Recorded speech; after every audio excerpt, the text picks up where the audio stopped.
You're now listening to The Brian Callen Show with your host, Brian Callen. Ladies and gentlemen, welcome to The Brian Callen Show with not Brian Callen, Hunter Motts. Brian is off. I mean, you know, it's just when there's only one Brian Callen and 7 billion humans, inevitably it's hard to get him in any one room because so many people want a piece of him.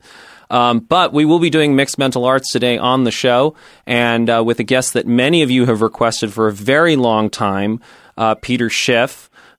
Peter, you've had, I mean, you know, you've kind of done it all. I mean, tell us a little bit about, you know, what it's like being, you know, a rich, you know, guy who also goes into politics and, you know, and Brian's, I mean, you know, you're a handsome man, and I don't mean that in a sexual way, just in a purely aesthetic way.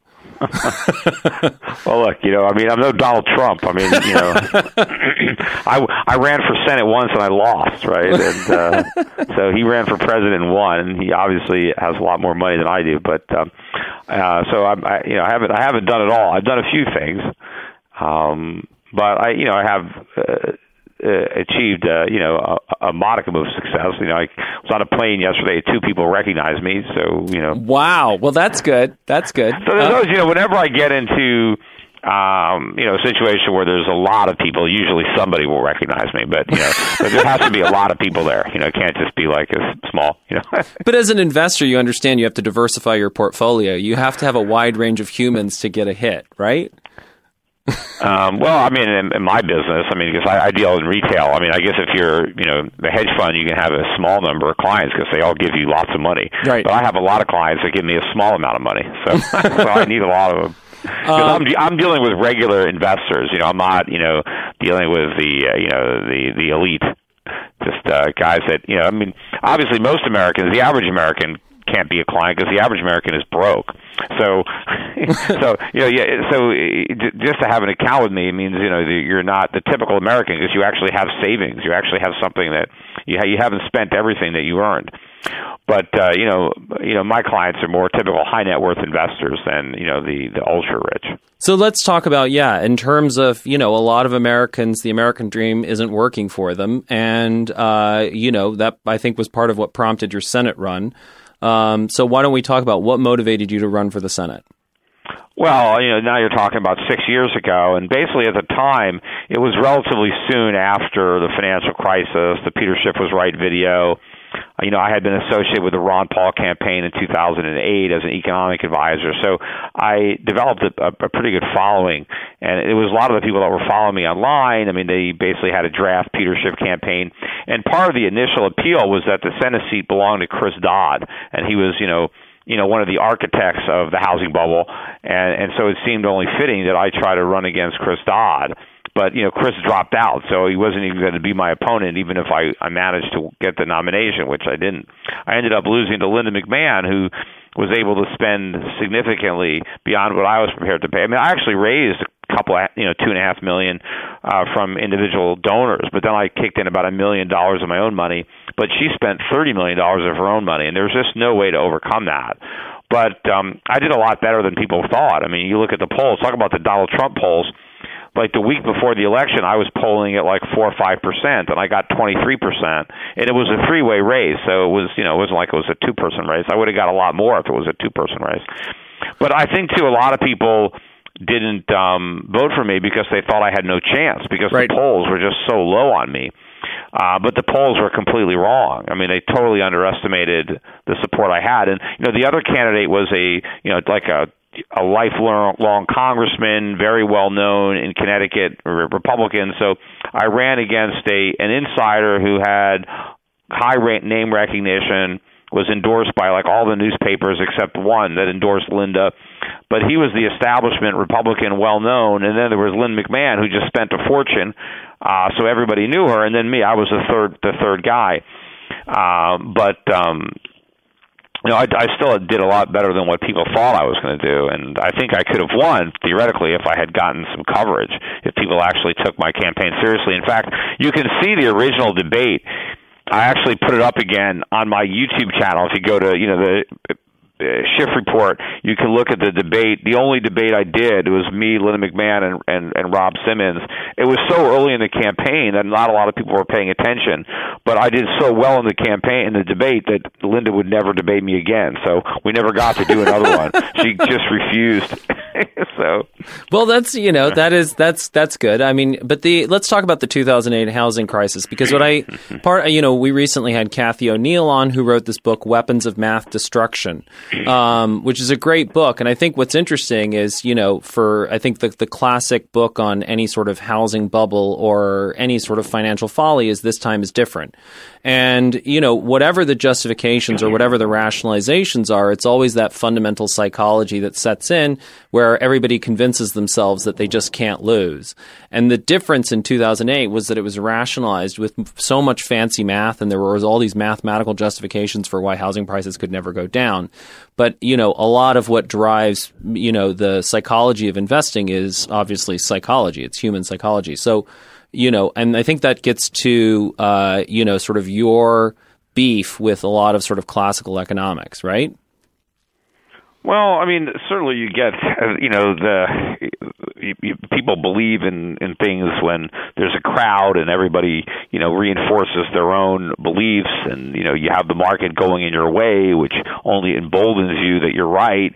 But during the housing bubble, I mean, I had so many arguments with so many people for so many years over the absurdity of what I was seeing. Mm-hmm. And, but yeah, I mean, nobody would acknowledge it, but it was so obvious to me. I mean, and you can look at what I was writing particularly from 2004 to 2007. I wrote extensive articles online that I published, that I sent to hundreds of reporters, going over the housing bubble and how Greenspan was inflating it and what the Fed was doing wrong and what the consequences were going to be. I mean, right down to the bankruptcy of Fannie and Freddie. I mean, I went into all the jingle mail. I wrote, that people were going to be walking away from their houses and stripping out the plumbing and leaving all the things that ultimately happened in 08 and 09. I mean, this is what I was writing about it all, in 04, 05. This is what's going to happen. This is the consequence of it. Yeah, and then you can see, when I did I went in 2005, I spoke on a panel of experts at the Western Regional Mortgage Bankers Conference, and I told everybody about the housing bubble, and, of course, by then, no one even thought that there was even an inkling of a problem. But they invited me back a year later because they started to see some of my predictions starting to come true. And that's the speech that I have on my YouTube channel, Peter Schiff Mortgage Bankers. But the only reason I went there was I was looking for clients to invest in my hedge fund to short the subprime mortgage market, which imploded the following year. And, out of 3,000 people, one person sent me his money. He made about 10 times what he invested in less than a year because he got into my fund. But none of these people could even see it. I laid it out clearly what the problem was, and you can see it in that speech. But what I don't have is my workshop. I did a workshop after that speech, and I went into the exact mechanics of the trade. This became, the Big Short, the trade. They based the movie on it. I went in, look, this is what you do. This is how I'm doing it. This is why it's going to work. I handed that trade to all these guys. They were in the mortgage business, and they still couldn't see it. They still couldn't, understand what I said. This is inevitable. This is going to happen. So it is, like the popular delusions and the madness of crowds, and it sets in and it kind of clouds people's judgment. And the same thing is going on now. I mean, we have got bigger economic problems now. The U.S. economy is much more screwed up today than it was on the eve of the financial crisis in 08. I mean, no question about it. I mean, what the Federal Reserve has done this time around is far more reckless than what inflated the housing bubble. And the distortions in the economy, the misallocations and malinvestments are on an order of magnitude larger today than they were in 2007. So we are on the precipice of something much worse. But, of course, the same people that were blindsided back then are equally blinded now. And just like, that last time, they're like, well, nobody could have seen this coming. Nobody could have predicted this. They're going to say the same thing again. But it's very easy to predict if you understand it. What's impossible to predict is the timing. I mean, that's, no one knows when it's going to happen, but you just know that it's going to happen. I didn't know, when the dot-com bubble would burst either, but I just knew that it would, and then it did. I did the same thing with the housing bubble. What we've got now is those two bubbles combined and then squared. But I think that's the interesting question is it's, this sort of behavior is very obvious to certain people and totally, they are going to be blindsided again. But that is fundamentally because they're just not very emotionally aware. And so they end up being driven by emotions of which they're not even aware. Like you can't be aware of your own psychology and the degree to which your mind is playing tricks on you and convincing you that you can't lose if you're not even really aware of how your own mind works. Yeah, well, I mean, and people just, they have their own vested interest in perpetuating something or a narrative, and they develop a case of cognitive dissonance where they just anything that tries to conflict with what they believe is just immediately rejected, and they find a way to rationalize it. Exactly. And I mean, that's, a large part of what we've sort of come to on this show is there's Antonio Damasio, who's at USC, has this thing, Descartes' error, which is that a very long time ago, Descartes came up with this idea that reason and emotion were separate. And, there's an experiment that I can talk you through. But essentially, the conclusion of, Kahneman and Tversky and John Haidt and all of these other guys is that thinking and feeling are always linked. It's just that you're not always aware of the feelings that are driving your own thinking. And, there's a process of becoming aware of, oh, this is how my brain actually works. This is how my feelings drive my thinking. And the point is that I think that if we're trying to understand why is it that you see these things clearly and most people don't, it's because you're much more emotionally and psychologically self-aware than a lot of the people on Wall Street. Yeah. And, of course, people try to make the argument in reverse about me. Oh, Peter, you're just a gloom and doomer. You're just a perma-bear. Yeah. So you're just always bearish, and so you're never going to accept this. And what they don't understand is that the reason that I'm still bearish, like I was bearish then, right, and now I'm still bearish. They say, oh, you're a perma-bear. Well, it's not that I'm a perma-bear. It's just that what the problems that existed that caused me to be bearish back then have not only not been solved, they've been exacerbated. Right. So why wouldn't I still be bearish? But they want to act as if, well, the stock market rally, proves me wrong, or the real. No, it doesn't.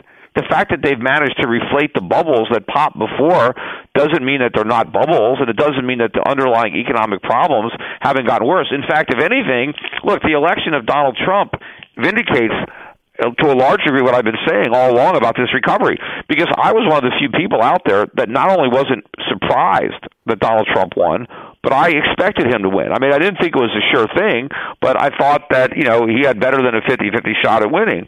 And the only thing that made me question my idea initially that he was going to win for sure was the poll. He was so far behind the polls. But again, obviously, the polls weren't picking this up. But I knew that the economy was awful, and I knew that Donald Trump was going to strike a chord and was going to get a lot of blue-collar workers, union guys that normally vote Democrat to vote for him because they wanted change. They didn't want more of the same.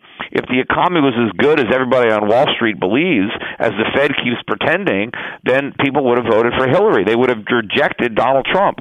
The reason that people were overlooking all of the obvious problems with Donald Trump that the media was like pounding in is people said, you know what, I don't care if he's a sexist or a misogynist or a homophobe or a racist or whatever they want. I don't care. I just know that I need a job. Right. And Hillary's not going to help me, and Donald Trump might. And so things are really bad because I lost my job, and now I've hobbled together 3 part-time jobs, and the president is taking credit for these jobs that have been created. I don't want these lousy jobs. I want my one good job back. I don't want these 3 crappy part-time jobs. But, the president, every time he destroys a full-time job and then you have to get 2 or 3 part-time jobs, he takes credit for the extra jobs, right? But I knew that these discouraged people were going to, vote Trump, either out of protest or because they legitimately thought, what the hell, let me take a shot. It can't get any worse. And Wall Street was surprised by the election because they didn't realize how bad things were. But now, of course, all the people on Wall Street that were telling us what a disaster it would be for the market if Trump won, now they're like, oh, this is great, Trump won, buy stocks, right? They're the perma bulls, right? They always want to be bullish no matter what. But the reality is, Trump won the election because there are serious problems in the economy that Wall Street wants to ignore. Those problems haven't been solved, nor are they going to be solved by electing Donald Trump. The problems that got him elected are going to get worse while he's president. So nothing has changed because he's president. No. But it does confirm what I've been saying, that this recovery has been phony the whole time.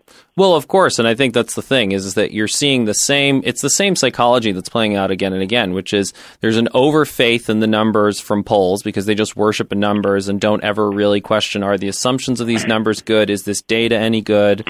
And then the same thing with their models. So they're constantly sort of lost in a fog of their own mathematics, which reassures them into believing that they see the world as it really is, when really it's just rationalizations of the feelings that they like, right? And I think the thing is, for Trump particularly, because, my mother's family is from Kansas, and, Trump told this very simple, trackable narrative, which is that there were 1,000 jobs in your town, those 1,000 jobs went to China, and those 1,000 jobs will come back. But, what's happening are much larger forces that are, we're looking at structural unemployment based on automation and robotics, and a lot of those jobs are just never going to come back, and they're going to ultimately be automated out of existence, and people fundamentally need to change into totally new sectors. Yeah, but what people also have to understand is that automation has never been a problem.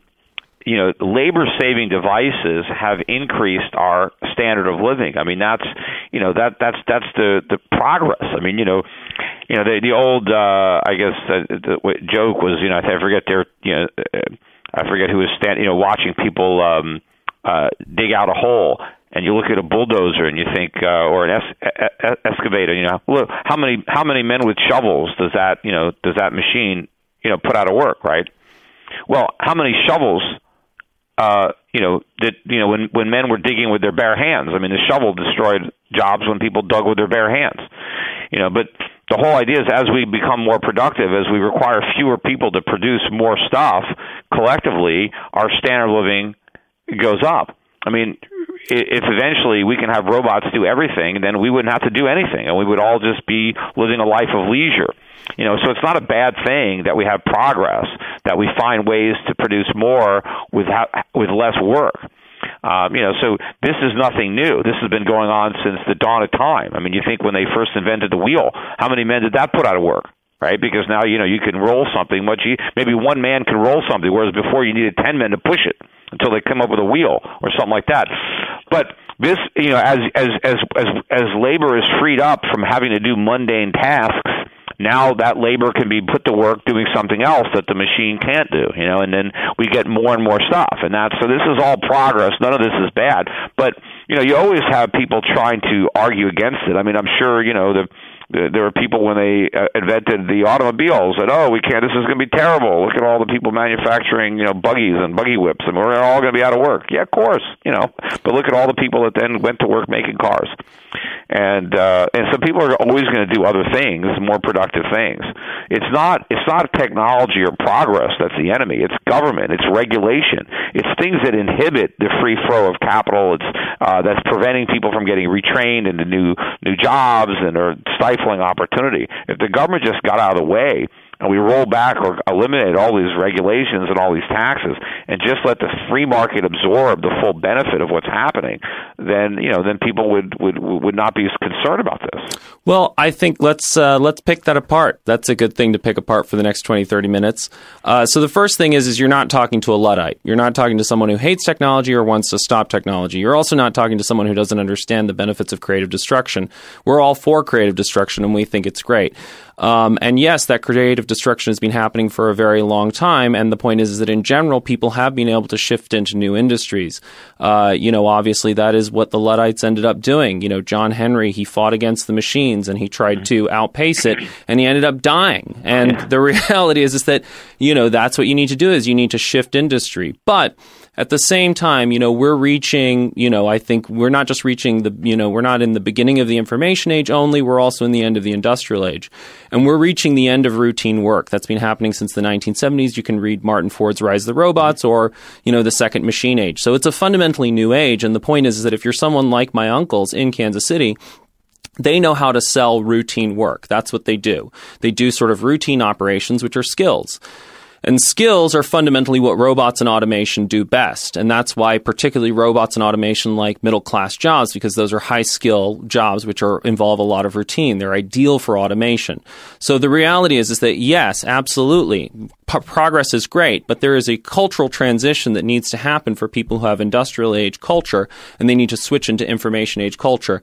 And while it's great to think that, we're going to remove regulation and that's going to solve it, it's actually fundamentally not a problem that is in the government's hands. The process the government does make it much more difficult to hire people, train people, because it artificially increases the cost of labor.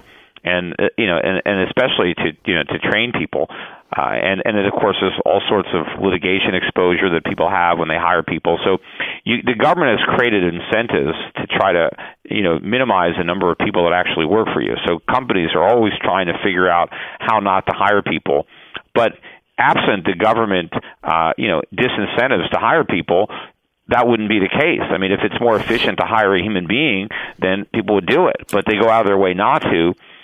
Because of government, there's a lot. I mean, look at all the people, secretaries. Pretty much. I mean, everybody used to need secretaries. Now, most guys in business, they can do it themselves. They don't need someone to take dictation. They don't need someone to type a letter or sit there and take shorthand. They just have a computer or a smartphone. Well, right? But so all those secretaries aren't there. But now we have people programming the computers. Well, we've got all these guys on Wall Street who sort of endlessly rationalize their own feelings. I mean, that's a part of being human. And that's obviously a danger for both you and I on this call is that we have feelings that we just endlessly rationalize. So let's talk about what those feelings are and see whether our conclusions are very good. So first up, let's talk about human nature, right? You're talking about human beings and what human beings are good at. And if you look at the science, what the science says is if you give an IQ test to a chimp, a human toddler, and an orangutan on causal reasoning, the ability to figure out why things happen, we're actually no better than a chimp or an orangutan. Our great strength is social intelligence. It's the ability to talk back and forth ideas and test them. And so, for example, you're going to find out that I think that the libertarian worldview, which is obviously the one you strongly believe in, is not one that holds much weight in the broad light of scientific evidence. Well, I don't know. What evidence do you have that disproves that freedom works and that I'm not a Luddite. I'm all in favor of creative destruction, and I'm not against freedom. I love freedom. But the point is that there are other parts of the equation. So let's talk about what does it take to change a person's beliefs. So, for example, I am in this conversation going to try and change your beliefs, and you're going to try and change my belief about what? Well, your beliefs about, the idea that the government is fundamentally the problem, whereas I believe that the problem is fundamentally the culture, and that the culture is the biggest piece that needs to change. So, the government is in a way a reflection of the culture of you. I mean, people are voting for all this nonsense. People don't know any better, and they vote for these programs. Look at all the widespread support there is for the minimum wage. We're raising the minimum wage. That's obviously a huge problem. But the people who support increasing the minimum wage don't understand that they are creating a problem, that they are hurting the very people that they are intending to help. Obviously there's a cultural element of that, but it's ultimately the government that is the mechanism for enforcing that destructive law. But as you're saying, the government is just a mirror for the people. So you get the wisdom of crowds if the crowd is made up of wise individuals, and you get the foolishness or the madness of crowds if the crowd is made up of foolish or mad individuals. So ultimately, in a democracy, who can you blame? Well, power rests with the people, and if you want to blame someone, you got to blame the people. But a lot of this... Although, again, you could look at the core. We shouldn't even be a democracy. I like the fact that they're now talking about the fact that the Electoral College is supposed to be a deliberative body and not just a rubber stamp, and they don't have to elect Donald Trump, which they don't, and they don't have to elect Hillary Clinton. They can elect somebody that they can decide who they want to be president. That was the whole point of the Electoral College. It was that the average voter is too dumb to elect the president himself. So let's vote for people who are smarter than we are, and let's let them decide who should be president. That was the nature of the republic. That's why the senators were appointed by the state legislatures.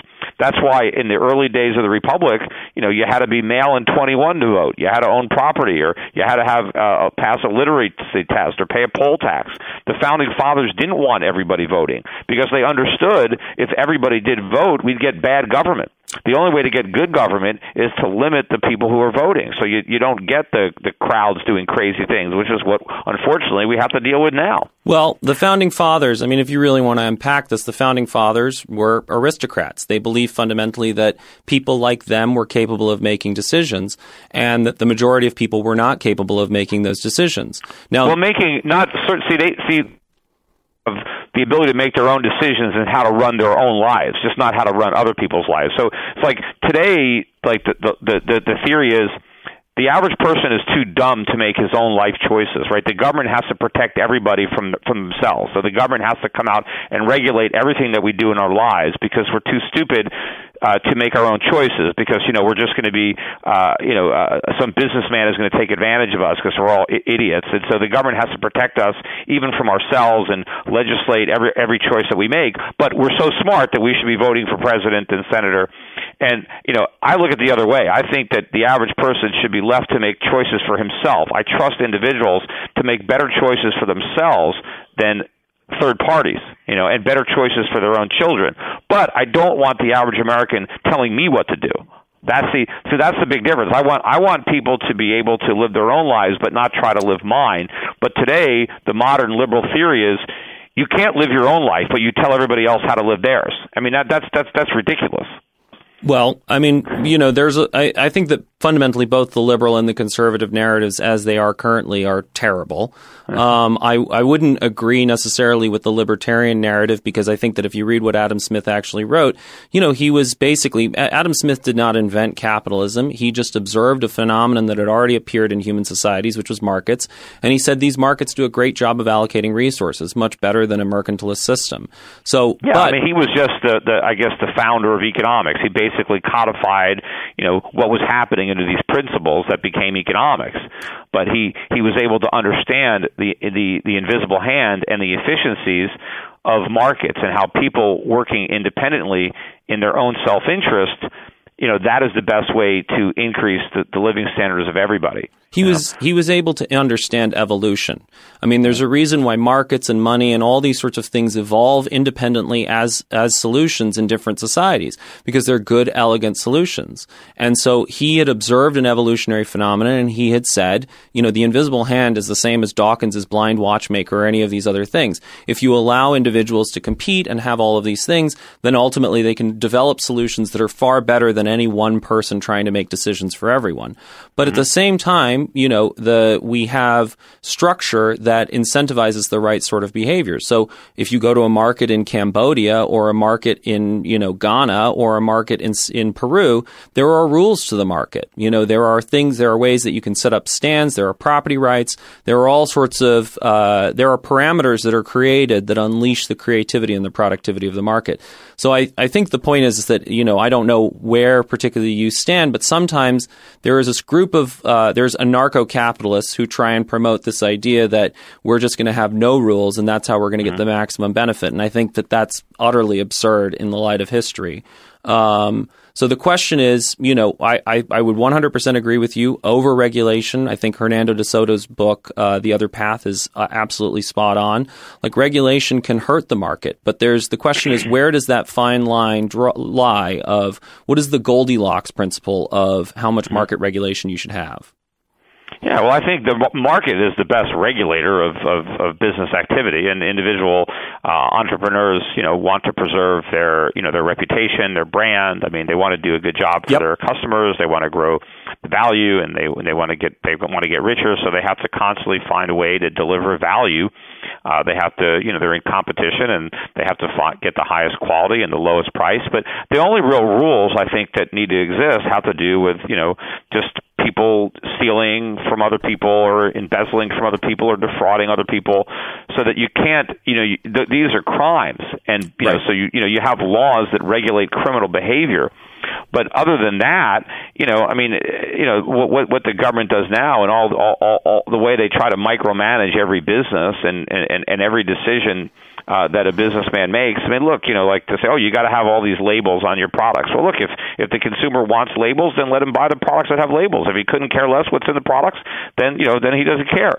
But the people that are health conscious, that want to make sure they eat healthy foods, they won't buy a food unless there's a label on it. Let the market decide.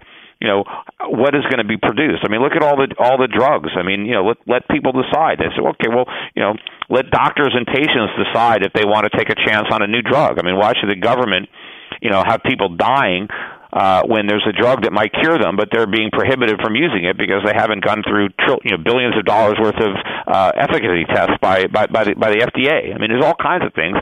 People can make decisions on their own without having the government having to make all these decisions. Well, but the thing is that, I mean, if we go back to why the FDA was founded, I don't know how much you know about Radiator.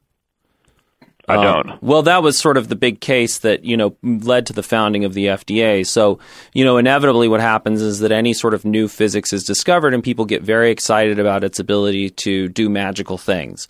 So there was this whole radium craze that developed in the 20s and 30s where people would drink irradiated water. They were drinking radioactive water.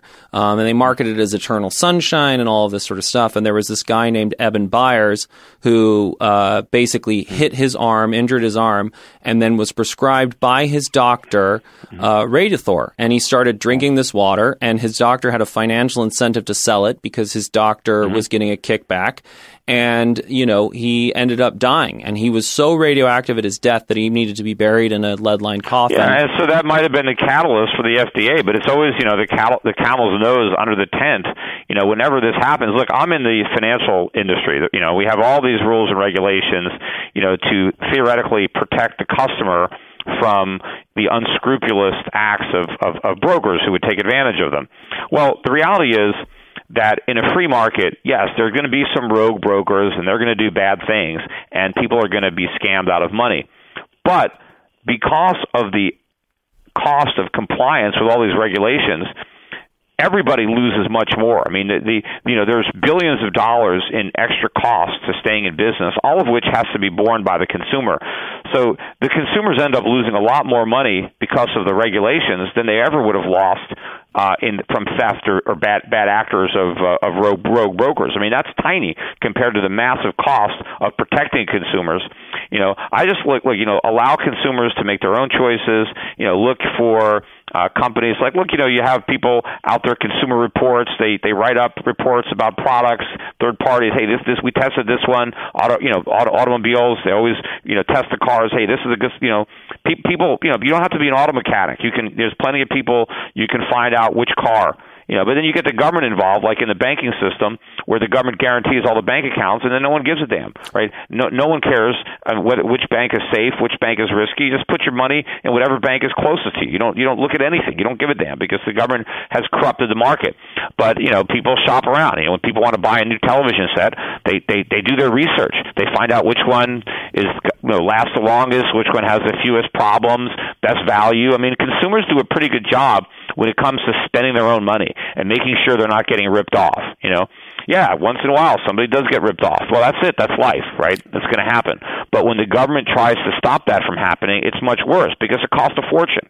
It runs up the cost of doing everything. And now people who wouldn't have been ripped off are ripped off by the government instead.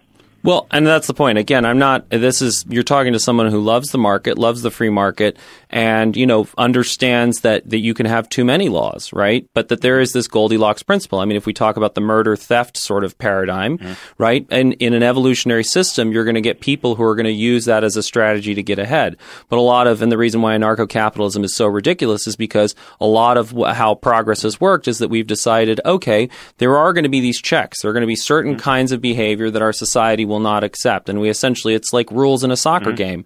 You have, there are things you can't do on a soccer field. I cannot bring an AK-47 onto a soccer field and just shoot the other 11 players, right? I mean, would that allow me to win? Yes, but it's fundamentally not going to make for a very good game.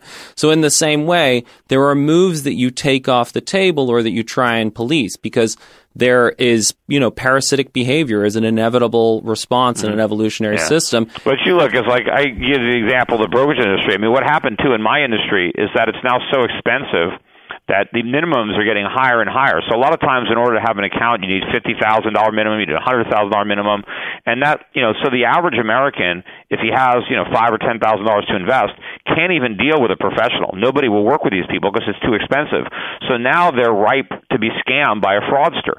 Because the only people that will work with that small investor, in many cases, are people who are going to rip them off. Because the honest, legitimate financial advisors cannot afford to service those small accounts because it's too expensive, because they comply with all the rules and regulations. So the only ones that don't comply with the rules and regulations are the rogue brokers. And so now the small investor is far more likely to be victimized by a rogue broker because of regulation. If we didn't have all these regulations, then the legitimate advisors could work with these people, but they can't now. The government has basically made it so expensive to work with small investors that no legitimate person can. So either you do it all yourself or you get ripped off. I mean, so the government has created a situation, which is, much worse than whatever they were trying to solve by coming up with the SEC and FINRA and all these organizations that are meant to help the retail broker. What's happened is now the retail broker has no help, and now they're free to be victimized. Well, and that's the thing. I 100% agree. Like it has gone too far in one direction. But the point, that's the nature of government. I mean, that's, like I said, the camel's nose under the tent. I mean, once you interject government into this, even if you have a benign purpose initially, it's never going to stay, because power corrupts, and as soon as you create this agency, it now has a life of its own, and it thrives, and it just has to get bigger and bigger and bigger, and do more and more and more. Government grows like a cancer. It's not like in the free market you have, you want to be efficient as possible. You want to use as few resources as possible because the person is trying to generate a profit.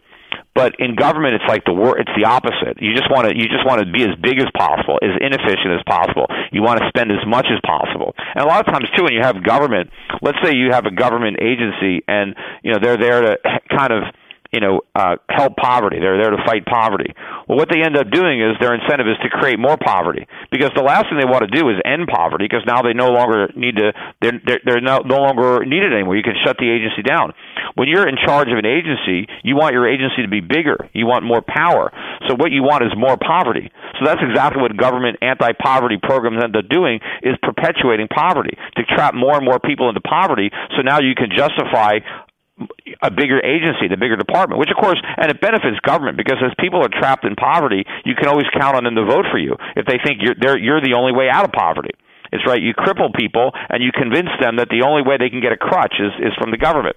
Right. And so that's why these programs get started as programs from 50 years ago, 75 years ago, New Deal programs that we started in the Depression that are still around. And that's the point. They need to be held accountable. But the point is not necessarily to simply throw them out. That's throwing the baby out with the bathwater. No, there is no baby. It's all well, but I think that's the point. That gets to the core of what you believe and how you feel about these things. And again, that's what we're really dealing with. That's the conclusion of Descartes' error. And even if there was a baby to begin with, the baby is so small compared to the bathwater that, look, whatever problem government was trying to solve, let's just live with that problem, because if we try to solve it with government, it's just going to be so much bigger. It's just no way to say, yes, let's make government work, and let's make it be efficient, because it's like it just can't happen. Well, but that's the same thing. I mean, that's taken to the extreme. That's where the anarcho-capitalists end up. They're like, look, the police abuse their authority, they harass and brutalize people, so let's just do away with the police. Yeah, I mean, that's the argument that they make, and I've always tried to make an argument. Look, I believe that anarchy isn't going to exist. I think that if we don't have a government, one is going to come into existence at some point. So let's just preempt that by creating one of limited power. And that's what the Founding Fathers attempted to do with the Constitution, is, okay, we're going to have this government, but we're going to make it a very limited power. And, to the extent that we can have a very small government and keep it small, but that is the problem. But the way to keep it small is it has to start out with as few powers as possible. But anything that it gets, it's going to immediately try to usurp more. It's going to try to push that envelope and just get bigger. And so you have to be very, very vigilant to keep small government small. And America was successful for a long time, and that's why we prospered. But we couldn't keep the genie in the bottle forever. That was the problem. Well, I think that's the thing. Since you've brought up the Founding Fathers and I've brought up the Founding Fathers, it might be helpful to remember what they said in Federalist 51. And so I'm just going to share a little quote here. But what is government itself but the greatest of all reflections on human nature? If men were angels, no government would be necessary. If angels were to govern men, neither external nor internal controls on government would be necessary. In framing a government which is to be administered by men over men, the great difficulty lies in this. You must first enable the government to control the governed, and in the next oblige it to control itself. A dependence on the people is no doubt the primary control on the government, but experience has taught mankind the necessity of auxiliary precautions. So to me, that is, I think the founding fathers were right, is that the reality of the world is that anything you do, any action is going to generate a reaction. And, you're not fundamentally trying to, there's no perfect solution, but you're trying to counteract, and that's why you have the FDA. But of course, the FDA left to its own devices will grow beyond its bounds, and therefore it has to be checked.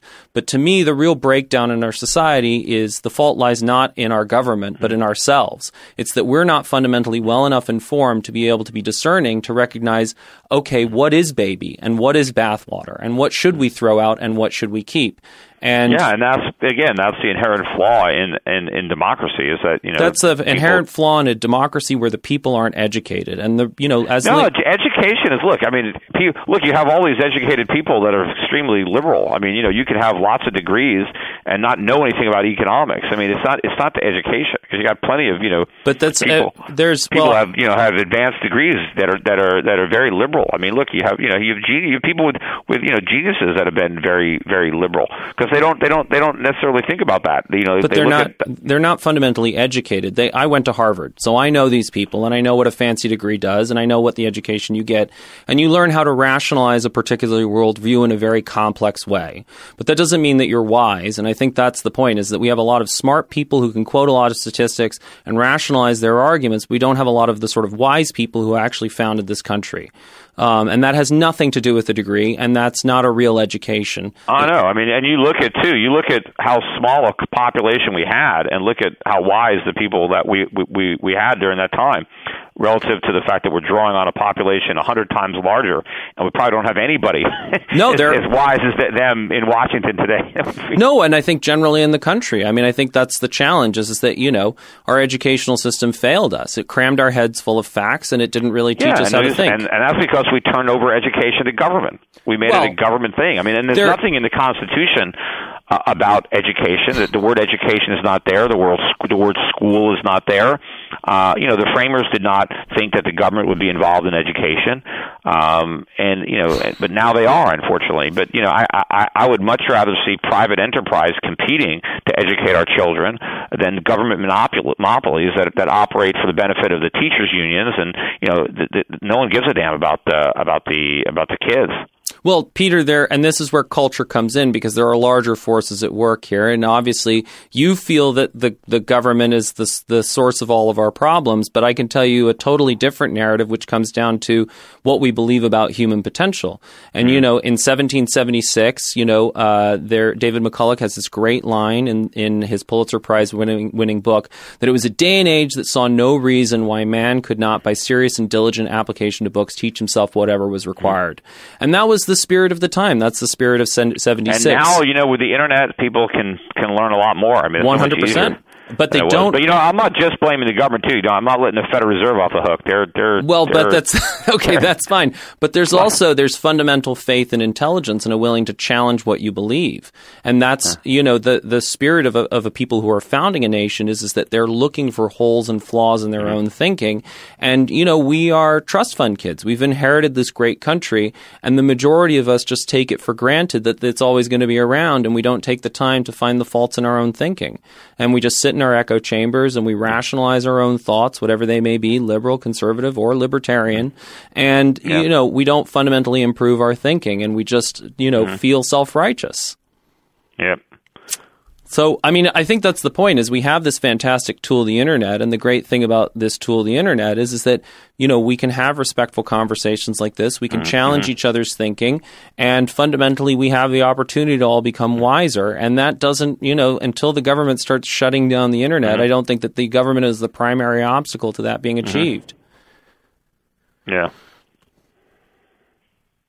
How do you feel about that, Peter? About what? How do you feel about all that, what I just said, or did you zone out? Repeat it. I mean, I think I got distracted for a second. Well, all I'm saying is that, the fundamental obstacle is the ability of, people like you and me who disagree, but who are willing to be respectful and reasonable to have conversations. What are we exactly disagreeing on? Well, the point is, I think that, I think that anytime there's any sort of problem, your knee-jerk reaction is to blame the government for that. And well, it depends on the problem. I mean, I'm not like if I walk outside and stub my toe, I'm not going to blame the government for that. Well, but we're talking about the populace being uneducated, and your first reaction is to say that's the government's problem. Yeah, well, obviously, because look, the government is so involved in education. I mean, so who are you going to blame? I mean, the government has taken over education, right? I mean, there is no. Yeah, there are some private schools out there, but the market in education is so corrupted by government. And now it's not just, look at higher education. I mean, do you think it's a coincidence that college degrees are so expensive yet practically worthless? I mean, look what the government did to a college degree, because the government wasn't even involved really in going to college until the GI Bill after the war. Right, and then they started to get more involved. But prior to government involvement, I mean, very few people went to college, and if you went, it was a big deal. It actually meant something. And now everybody goes to college, and it means nothing. And that's and it costs a fortune. I mean, it costs so much more. I mean, let's say if you were in 1910, 1920, if you wanted to send your kid to Harvard or Yale, and he was a bright kid, and he really could benefit from that experience, and you were a middle class guy, you can afford it. You could actually, if you didn't even need any loans, you could do it, But, a lot of kids just worked their way through college, and it was not hard. I mean, people could work their way. The best college, you could go to Harvard, you could go to Yale, and you could just have a summer job, and you can earn enough money. You wouldn't even need money from your parents. You can afford to go to the most expensive, best universities we had, and you actually learn something. But, most people didn't go. I mean, back then, a high school diploma was a big deal. Most people didn't even get that. But if you got that meant something. Now it means nothing. Everybody gets a high school diploma, whether you can read or not. You get it. It's a rubber stamp. And then you go to college. You have people in college that can't even read or do mathematics. They have remedial math and English in college. I mean, it's ridiculous. And it costs a fortune. And you have kids now graduating $50,000, $100,000 or more in debt. You think this would happen in a free market? Not a chance. This is all government that's doing this. This is government guaranteed loans and government subsidies and government schools. I mean, you think in a free market somebody can get all the way K through 12 and then go to college and still not be able to comprehend a basic paragraph or do mathematics, addition? I mean, we got functional illiterates getting through college. Right, I understand that. I mean, that would never happen in a free market. Well, but the ultimate free market is the internet. The point is that the reason why we're doing this podcast is that we're giving for free an education that is better than what you would get at Harvard. The internet is great, and I think more people will opt out of the school system and just learn online, learn on their own, take advantage of the fact that they can have all the knowledge on their cell phone. Yeah.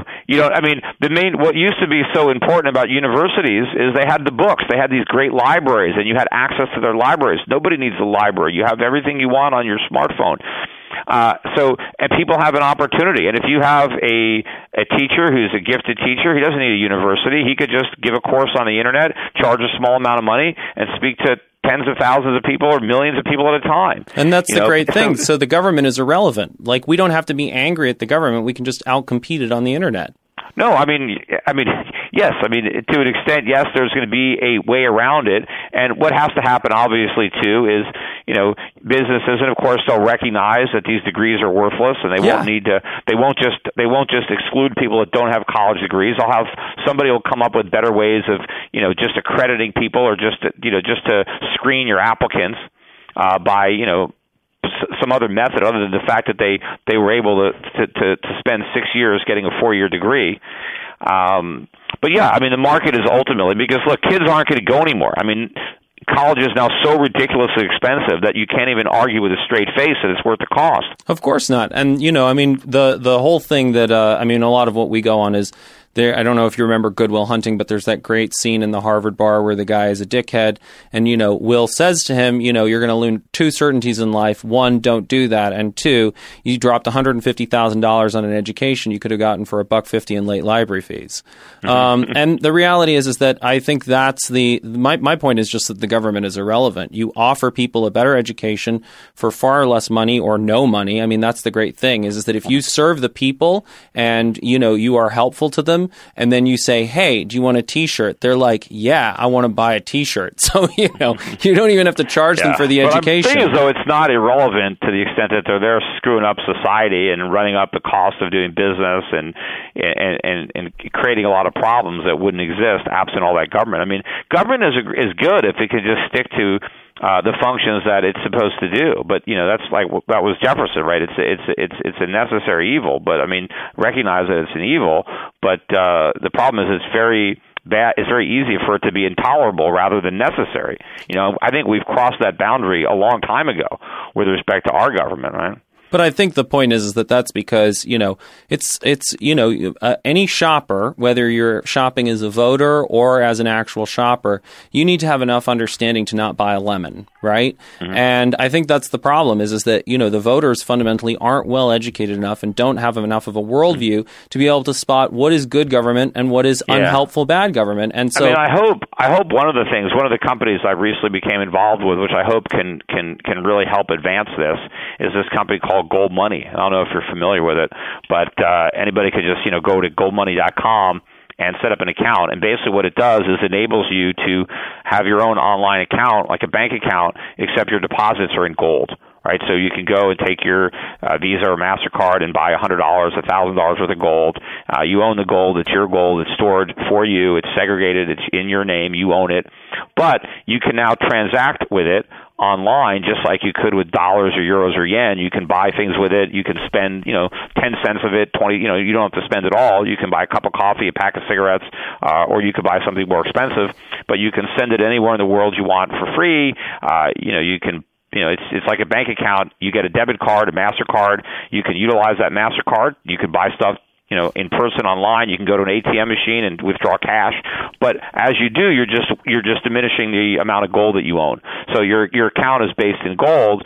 But my goal with the company is that if enough people around the world just reject government money, just like people reject the post office and use FedEx or reject a taxi cab and they use Uber, if people can reject dollars and reject euros or yen and just deposit their savings into gold and then use that account to pay their bills, to pay their, to live the life and, transact in gold. Everybody used to use gold as money until the governments came up with paper. And paper was more convenient until now. It's actually now cheaper and more convenient for me to send somebody $10 worth of gold, right? If I wanted to send you right now $10 worth of gold, I can do it quicker and faster than sending you $10 of cash. Well, if you want to send me $10 of gold, I won't object, Peter. You can up the amount. You can send me as much gold as you want. And so, where should people check out your work? Is that to listen to the Peter Schiff Show? Well, they should certainly. I do my podcasts on SchiffRadio.com, also on my YouTube channel, The Schiff Report. So people should go there. Visit my website at my brokerage firm, Euro Pacific Capital, at Europac.com. Sign up for my newsletters. Read my book. The Real Crash Out, America's Coming Bankruptcy: How to Save Yourself and Your Country. That is the most recent book. But you can look at all my books, and some of my dad's books too, at SchiffBooks.com. So I'm pretty easy to find online. But I think the most important thing for people to do is to act and protect themselves. We talked earlier in the show about the financial crisis. Well, there are people that profited from that, and there are people that lost a lot of money. And I think this next crisis is going to present even bigger opportunities for profit, and even more people are going to lose a lot if they're on the wrong side of this. So to the extent that you're an investor, that you have money to invest, you need to understand these forces and how they're going to play out. And so I would encourage people, to do something. Either get yourself some gold, go to goldmoney.com, open up an account, get out of the banking system, own some gold. But also, if you have larger accounts, you have a brokerage account, you're investing, to go talk to my reps at Schiff at Euro Pacific Capital at Europac.com to learn about the strategies that I use personally to try to protect myself, and which countries we can invest in, which countries have the most amount of economic freedom, the least aggressive monetary policy. So you have the countries that are closer to what America used to be than America is today. We have more liberty, freer trade, surpluses, less government, freer markets. That's where I want to invest. Perfect. Yeah. All right. Thanks so much, Peter. Okay. My pleasure. All right. Take care. Have a good one. Ladies and gentlemen, that was Peter Schiff, and that was the Libertarian Worldview. I think that in terms of, it's a great example of everything that John Haidt talks about. Libertarians have these strong notions of liberty, and that is their big moral intuition, and they interpret the entire world through that, so that ultimately you notice that as we talked to Peter, he just kept on coming back to the idea that the problem was the government, even though there were contradictions where he recognized that the public wasn't fundamentally educated. He recognized that the internet enabled us to move ideas, and that, very often, there were just a lot of things that I'm sure made internal sense to him, made internal sense to the libertarians who recommended to have him on. But for a mixed mental artist, it wasn't a particularly satisfying conversation. There were things we could agree on, and then there were things that he just, again, he's well aware that people on Wall Street endlessly rationalize their own feelings, and I would say that a lot of that was him doing the same thing. So there you go. But again, we welcome him and we thank him for coming into the dojo. And, if he feels that my comments were unfair and he wants to read the work of John Haidt and discuss that, or if he wants to read the work of Daniel Kahneman and Amos Tversky, or the work of, the Damasios at USC about how humans actually think, and then come back and have a discussion about how my brain works, how his brain works, and how the brains of people on Wall Street works, he is always welcome to do so. We love people challenging our thinking, because that's how we all get wiser. You've been listening to The Bryan Callen Show with Bryan Callen. Be sure to like him on Facebook. Just search for Bryan Callen Comedy. And follow him on Twitter. Just search for @BryanCallen. You can also find him online by visiting his website. Just go to bryancallen.com. Until next time, bye-bye.